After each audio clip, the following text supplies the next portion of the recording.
సైఫ్ అలీ ఖాన్పై mystery attack. Saif knife సేఫేనా? మొత్తానికి సైఫ్ అలీ ఖాన్పై అటాక్ జరిగింది, చాలా సెన్సేషన్ అవుతుంది. అంటే ముఖ్యంగా చూసుకుంటే ఇదంతా వెనకాల ఉండి ఎవరు చేస్తున్నారు, కానీ ఇంట్లోకి దొంగలు అంటే దొంగతనానికి వచ్చారా లేదా సైఫ్ అలీ ఖాన్పై దాడి చేయడానిక వచ్చారా అనేది ఇంకా క్లారిటీ రావాల్సి ఉంది. ఇందులో కనుక కొన్ని అంశాలు కనుక మనం పరిశీలిస్తే ఇదంతా బిష్నోయ్ గ్యాంగ్ పని అని అవ్వచ్చేమో అని కూడా వార్తలు వస్తున్నాయి. అంటే ముఖ్యంగా సల్మాన్ ఖాన్తో ఏదైతే స్టార్ట్ అయిందో, కృష్ణ జింక సంబంధించి సల్మాన్ ఖాన్ ఆ రోజున వేటాడి చంపేశాడో అప్పటి నుంచి సల్మాన్ ఖాన్పై పగబట్టారు బిష్నోయ్ గ్యాంగ్. తర్వాత చూసుకుంటే మొన్న ఎన్సీపీ నేత సిద్దికీ హత్య. సల్మాన్ ఖాన్తో ఎవరైతే క్లోజ్గా ఉంటున్నారో, ఎవరైతే మద్దతుగా ఉంటున్నారో వాళ్ళ మీద అటాక్ చేస్తామో బిష్నోయ్ గ్యాంగ్ చెప్పడం, అలాగే ఎన్సీపీ నేత సిద్దికీని కూడా దారుణంగా హత్య చేశారు. మరి ఇప్పుడు చూసుకుంటే సైఫ్ అలీ ఖాన్ ఏం జరుగుతోంది అంటే ముఖ్యంగా బాంద్రాలో ఉన్న సెలబ్రిటీస్ని బేస్ చేసుకున్నారా? మొత్తానికి సల్మాన్ ఖాన్ తెచ్చిన తంట ఖాన్ల పాలిట టెన్షన్గా తయారైంది. అంటే ముఖ్యంగా సల్మాన్ ఖాన్ వల్ల ఇవన్నీ జరుగుతున్నాయా, దీని వెనక బిష్నోయ్ గ్యాంగ్ ఉందా అనేది మాత్రం దీనిపైన పోలీసులు దీనిపైన కూడా క్లారిటీ దిశగా కూడా ప్రయత్నాలు చేస్తున్నారు. వీళ్ళు నిజంగానే దొంగతనానికి వచ్చారా లేదా అంటే ఒక విధంగా ట్రయల్, అంటే ఇంతకుముందు కూడా సల్మాన్ ఖాన్పై ఇంటిపై కూడా దాడి చేశారు, అంటే రిక్కీ నిర్వహించారు, తర్వాత అటాక్ కూడా చేశారు. సో ఒక విధంగా వీళ్ళని భయపెట్టే దిశగా ఏమన్నా ప్రయత్నాలు జరుగుతున్నాయా, దీని వెనకాల బిష్నోయ్ గ్యాంగ్ సంబంధించిన ఏమన్నా ఇలాంటి ఏదైతే ఒకడు కాదు ఇద్దరు అంటున్నారు, దీని వెనకాల ఎవరున్నారు అనేది కూడా తేలాల్సి ఉంది. మొత్తానికి చూసుకుంటే ఒక విధంగా ఒక బాంద్రాలో సెలబ్రిటీస్కే సెక్యూరిటీ లేకపోతే మరి సామాన్యుల పరిస్థితి ఏంటని కూడా ఫడ్నవీస్ ప్రభుత్వం మీద విమర్శలు వస్తున్నాయి, విపక్షాలు చాలా ఆందోళన చేస్తున్నాయి. దీనికి సంబంధించి మనకి మరింత ఇన్ఫర్మేషన్ మా కరస్పాండెంట్ ఢిల్లీ కరస్పాండెంట్ దగ్గరికి వెళ్ళే లోపల ఈ లోపల చిన్న బయట ఉంది, బయట చూద్దాం. सवेरे जो सैफ अली खान जी के बारे में खबर आई बहुत ही शॉकिंग है, पर सरप्राइजिंग नहीं है। सरप्राइजिंग इसलिए नहीं है क्योंकि लगातार हम देख रहे हैं किस तरीके से सेलिब्रिटीज पे अटैक हो रहे हैं, चाहे वो सलमान खान जी हो, चाहे वो बाबा सिद्दीकी जी का मर्डर हो, और अब सैफ अली खान जी को ले। मैं आपको याद दिला देना चाहूँ, जब लॉरेंस बिश्नोई ने सलमान खान के घर के बाहर शूट किया था, उसकी जिम्मेदारी लेते हुए अब तक लॉरेंस बिश्नोई से कोई इन्वेस्टिगेशन नहीं हो पाया है। चप्पा चप्पा इस शहर का हो या महाराष्ट्र का हो, उसकी जिम्मेदारी सरकार की बनती है और पुलिस టీమ్స్ కి बनती है. దీనిపై మనకు మరింత ఇన్ఫర్మేషన్ మా ఢిల్లీ కరస్పాండెంట్ శిరీష్ అందిస్తారు. శిరీష్, ఏంటి ఇప్పటికైనా సరే దీనిపై మరి బాలీవుడ్ స్పందించే అవకాశం ఉందా లేదా ఆల్రెడీ ఫడ్నవీస్ ప్రభుత్వం కూడా మాకు ఇందులో ఎటువంటి అంటే ఒక భద్రత విషయంలో మేము అన్ని జాగ్రత్తలు తీసుకుంటామని చెప్తున్నా కూడా ఫడ్నవీస్ గవర్నమెంట్ మీద విమర్శలు వస్తున్నాయి. మరి దీనిపై కూడా బాలీవుడ్ కూడా ఏమైనా స్పందించే అవకాశం ఉంటుందంటారా?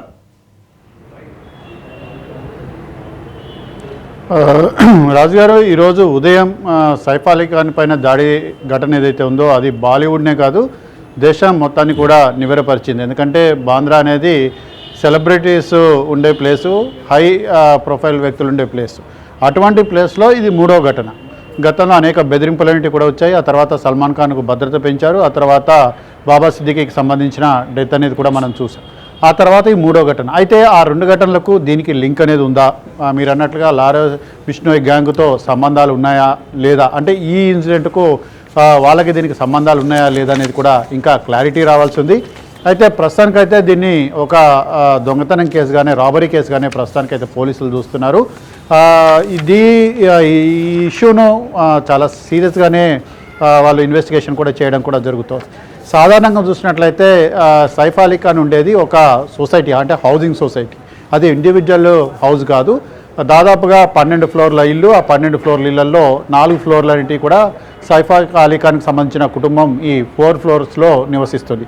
ఆ పక్కనే ఈ హౌసింగ్ సొసైటీలో ఏదైతే బిల్డింగ్స్ ఏవైతే ఉన్నాయో వాటికి సంబంధించిన రిపేర్ వర్క్ అనేది కూడా జరుగుతుంది. అయితే ఈరోజు పోలీసులు ప్రాథమికంగా గుర్తించిన దాని ప్రకారం ఏంటంటే ఆ పక్క బిల్డింగ్స్లో వీటిలోనో పనిచేయడానికి వచ్చిన వాళ్ళు కానీ, లేదంటే ఆ పక్క బిల్డింగ్స్లో ఆశ్రయం పొందిన వాళ్ళు కానీ, పనిచేయడానికి వచ్చి ఆశ్రయం పొందిన వాళ్ళు కానీ ఆ బిల్డింగ్ నుంచి ఈ బిల్డింగ్లోకి ప్రవేశించి వెనక గేట్ ద్వారా, అంటే ఏదైతే ఫైర్ యాక్సిడెంట్ జరిగినప్పుడు ఎగ్జిట్ అయ్యే మెట్లు ఏవైతే ఉంటాయో ఆ మెట్ల ద్వారా పైకి వచ్చారనేది కూడా చెప్తున్నారు. అంటే పైకి వచ్చేటప్పుడు లోపలికి ఎంటర్ అయ్యేటప్పుడు ఒక వ్యక్తికి సంబంధించిన సీసీటీవీ ఫుటేజ్ను, అతని ఫేస్ను కూడా పోలీసులు క్యాప్చర్ చేశారు, అతన్ని ఐడెంటిఫై చేశారు. అతని ఆధారంగా ఇన్వెస్టిగేషన్ అనేది కూడా జరుగుతుంది. ప్రస్తుతానికైతే అక్కడ లోకల్గా హౌసింగ్ సొసైటీలో గత కొద్ది రోజులుగా పనిచేస్తున్న వాళ్ళు ఎవరైతే ఉన్నారో, కొత్తగా పనికి వచ్చిన వాళ్ళు ఎవరైతే ఉన్నారో, కన్స్ట్రక్షన్ వర్కర్స్ ఎవరైతే ఉన్నారో వాళ్ళందరినీ కూడా పిలిచి విచారిస్తున్నారు. వాళ్ళతో పాటు అంటే కేవలం దీన్ని రాబరీ కోణంలోనే కాకుండా వేరే కోణాల్లో కూడా పోలీసులు దర్యాప్తు అనేది కూడా చేస్తున్నారు. సైఫ్ అలీ ఖాన్, అదేవిధంగా కరీనా కపూర్కు సంబంధించిన వ్యక్తిగత సిబ్బంది, ఆ ఇంట్లో పనిచేసే స్టాఫ్ను కూడా విచారిస్తున్నారు. సో వాళ్ళ నుంచి ఏదైనా కొత్త విషయాలంటే కూడా దొరుకుతాయనేది కూడా పోలీసులు దర్యాప్తు చేస్తున్నారు. ఈ ఫేస్ అనేది ఐడెంటిఫై అయింది కాబట్టి అతన్ని పట్టుకోవడానికి 10 బృందాలన్నిటి కూడా ఏర్పాటు చేయడం కూడా జరిగింది. అయితే ఇప్పటివరకు కూడా దీన్ని ప్రాథమికంగా రాబరీ కేసుగానే పోలీసులు చెప్తున్నారు. దీంట్లో వేరే కోణం ఏది ఉండకపోవచ్చు అనేది కూడా పోలీసుల వాదన. కానీ లోతుగా ఇన్వెస్టిగేషన్ మాత్రం చేయాల్సిన అవసరం ఉంది. లోతుగా ఇన్వెస్టిగేషన్ అనేది కూడా చేస్తున్నారు. అయితే ఒక అన్కన్ఫర్మ్డ్ న్యూస్ ప్రకారం ఏంటంటే అతను మొదట సైఫ్ అలీ ఖాన్కి సంబంధించిన కుమారుడు పడుకున్న గదిలోకి వచ్చాడు. ఆ గదిలోకి వచ్చినప్పుడు ఆయన రాబరీకి ప్రయత్నించాడు. అప్పుడు ఒక మేడ్ అంటే కేర్ టేకర్ ఎవరైతే ఉంటారో కేర్ టేకర్ చూసి గట్టిగా కేకలు వేసింది. ఆ కేకలు వేసి విన్న సైఫ్ అలీ ఖాన్ ఆ రూమ్లోకి వచ్చి ఆ దొంగను పట్టుకునే ప్రయత్నం చేశాడు. ఆ పట్టుకునే ప్రయత్నం చేసినప్పుడు ఆ దొంగ దాదాపు ₹1,00,00,000 కూడా డిమాండ్ చేశాడు.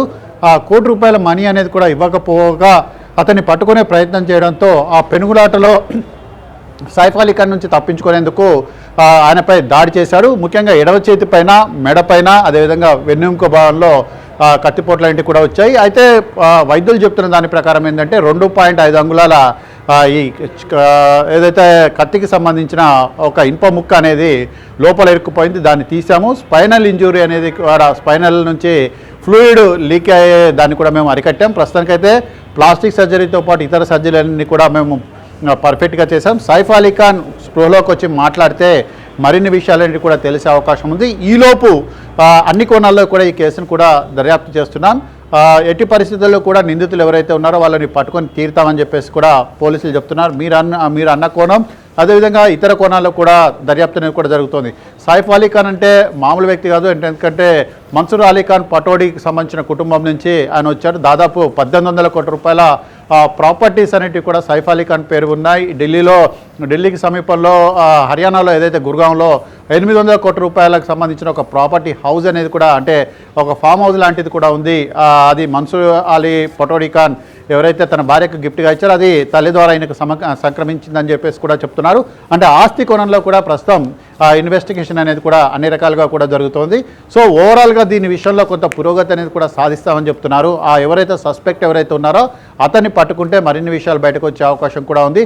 ఒకవేళ సైఫ్ అలీ ఖాన్ కనుక స్ప్రోలోకి వచ్చి మాట్లాడితే అతన్ని సైఫ్ అలీ ఖాన్ ఈ కత్తిపోట్లు పాల్పడ్డ వ్యక్తిని ఇంతకుముందు ఎప్పుడైనా చూసారా లేదా అన్న కోణంలో దర్యాప్తు అనేది కూడా జరపాలి. దాంతోపాటుగా ముఖ్యంగా ఈ ఫోన్ కాల్ డాటా, అంటే సైఫ్ అలీ ఖాన్ నివసిస్తున్న అపార్ట్మెంట్ ఏదైతే ఉందో ఆ అపార్ట్మెంట్కి సంబంధించి చుట్టుపక్కల ఉన్న టవర్స్ ఏవైతే ఉన్నాయో టవర్స్ నుంచి డాటాను సేకరిస్తున్నారు. ఒకే ఫోన్ నెంబర్ నుంచి పదే ఎక్కడికైనా కాల్స్ వెళ్ళాయా, అనుమానాస్పద ఫోన్ నెంబర్స్ ఏవైనా ఉన్నాయా అనే కోణంలో కూడా దర్యాప్తు అనేది కూడా జరుగుతుంది. ఫోరెన్సిక్ బృందం కూడా అక్కడ ఉంది కాబట్టి ఫోరెన్సిక్ బృందం కూడా పరిశీలిస్తున్నారు. ఇప్పటికే అన్ని ప్రాంతాలకు సంబంధించిన సీసీటీవీ ఫుటేజ్ని కూడా తీసుకొచ్చారు. ఎవరైతే రాబరీకి దాడికి పాల్పడ్డ వ్యక్తులు ఎవరైతే ఉన్నారో వాళ్ళు ఆ రోజు ఎంటర్ కాలేదు, ముందు రోజే ఎంటర్ అయి ఉంటారన్న మరొక అనుమానం అనేది కూడా వ్యక్తమవుతోంది. 2 గంటల ముందు, అంటే దాడి దాదాపు 1:30 నుంచి 2 గంటల ప్రాంతంలో దాడి అనేది కూడా జరిగింది. తర్వాత సైఫ్ అలీ ఖాన్ తీవ్రంగా గాయపడడంతో అతను లీలావతి హాస్పిటల్కి తీసుకువెళ్లారు. అది ఆటోలో తీసుకువెళ్లాల్సి వచ్చింది. సో సైఫ్ అలీ ఖాన్ 4 ఫ్లోర్లలో ఉంటున్నారు కాబట్టి మరి సాధారణంగా ఇంత పెద్ద సెలబ్రిటీ అయినప్పుడు ప్రైవేట్ సెక్యూరిటీ సిబ్బందిని పెట్టుకుంటారు. 7 వ్యక్తిగత సిబ్బంది ఉంటారు. మరి ఆ సిబ్బంది ఎక్కడున్నారు? సైఫ్ అలీ ఖాన్ ఒంటరిగానే ఎందుకు రావాల్సి వచ్చింది? వీటన్నిటికీ కూడా సమాధానాలు కనుక్కోవాల్సిన అవసరం అనేది కూడా ఉంది. సో ఆ వ్యక్తిగత సిబ్బంది ఆ టైంలో ఎక్కడున్నారు? సైఫ్ అలీ ఖాన్ పక్కనే ఉన్నారా, లేకపోతే ఇంకేదైనా ఫ్లోర్లో ఉన్నారా? ఒకవేళ ఇంకేదైనా ఫ్లోర్లో ఉన్నా అటువంటి ఘటన జరిగినప్పుడు పెద్ద ఎత్తున అరుపులు కేకలంటి కూడా వస్తాయి. సో అలాంటప్పుడు మరి ఎందుకు రెస్పాండ్ కాలేదు? మరి ఆ టైంలో కరీనా కపూర్ పిల్లల్ని తీసుకొని కిందికి సేఫెస్ట్ ప్లేస్కి వెళ్ళమని చెప్పేసి సైఫ్ అలీ ఖాన్ వారించినట్లుగా కూడా న్యూస్ వస్తుంది. సో ఆమె వెళ్ళిపోయే ప్రయత్నం చేశారా? ఇవన్నీ కూడా ప్రస్తుతం పోలీసుల ఇన్వెస్టిగేషన్లో ఉన్నాయి. బహుశా దీనికి సంబంధించి డిప్యూటీ పోలీస్ కమిషనర్ మాట్లాడుతూ రేపటికల్లా కొంత మేము పురోగతి సాధిస్తాం, ఎట్టి పరిస్థితుల్లోనూ ఈ విషయంలో మేము ఏదైతే సక్సెస్ అవుతామని చెప్పేసి కూడా చెప్తున్నారు. ఇక సైఫ్ అలీ ఖాన్కి సంబంధించి భద్రతను కూడా రెట్టింపు చేయడం కూడా జరిగింది. అయితే రెట్టింపు చేసినప్పటికీ కూడా మిగిలిన సెలబ్రిటీస్ పరిస్థితి ఏంటి అంటే, ముంబై అనేది ఫైనాన్షియల్ క్యాపిటల్లో సాధారణంగా ఫైనాన్షియల్ క్రైమ్స్ అనేటివి కూడా జరుగుతూ ఉంటాయి. ఆ ఫైనాన్షియల్ క్రైమ్స్లో భాగంగానే ఇది జరిగిందా లేదా దీనికి ఫైనాన్షియల్ క్రైమ్కు ఎటువంటి సంబంధం లేదా అనేది కూడా ప్రధానంగా చూడాలి. ఇంట్లోకి చొరబడ్డ వ్యక్తికి అది సైఫ్ అలీ ఖాన్కి సంబంధించిన ఇల్లు అనేది తెలుసా, లేదంటే పొరపాటున ఇంట్లోకి చొరబడ్డారు అంటే నార్మల్గా రాబరీ చేద్దామని వచ్చి ఏదో ఇంట్లో రాబరీ చేద్దామని చెప్పేసి అక్కడికి వచ్చారనేది కూడా చూడాలి. దాడికి పాల్పడ్డ వ్యక్తి కనుక చూసినట్లయితే 30 నుంచి 35 సంవత్సరాల లోపే ఉంటుంది కాబట్టి అంటే మహారాష్ట్రకు సంబంధించిన వ్యక్తి లేకపోతే పక్క రాష్ట్రాల నుంచి వచ్చారా, ఇవన్నీ కూడా పోలీసులు ఐడెంటిఫై చేస్తున్నారు. తమ వద్ద ఉన్న డాటా ఏదైతే ఉంటుందో ఆ డాటాను కూడా అనలైజ్ చేస్తున్నారు. పక్క రాష్ట్రాల నుంచి కూడా నిందితులు కానీ వీళ్ళు ఎవరైనా కనుక ఉంటే గ్యాంగ్స్టర్స్ కనుక ఉంటే వాళ్ళ డాటాను కూడా తెప్పించుకొని వాళ్ళ ఆధారంగా దీన్ని ఐడెంటిఫికేషన్ చేసే పరిస్థితి అనేది కూడా కొనసాగుతుంది. సో ఏదేమైనప్పటికీ సైఫ్ అలీ ఖాన్పై జరిగిన దాడి అనేది దేశవ్యాప్తంగా సంచలనం సృష్టించింది. ప్రస్తుతం ఇది దేశవ్యాప్తంగా చాలా హాట్ టాపిక్గా మారిన నేపథ్యంలో పోలీసులపైన మహారాష్ట్ర ప్రభుత్వం పైన తీవ్ర స్థాయిలో ఒత్తిడి అనేది కూడా ఉంటుంది. ఆ ఒత్తిడిని అధిగమించి మహారాష్ట్ర పోలీసులు ప్రభుత్వం ఎంతవరకు అచీవ్ అవుతుంది, ఈ దాడి వెనుక అసలు ఏం జరిగిందనే విషయాలు ఎప్పటివరకు బయటకు వస్తాయనేది కూడా చూడాల్సి ఉంది.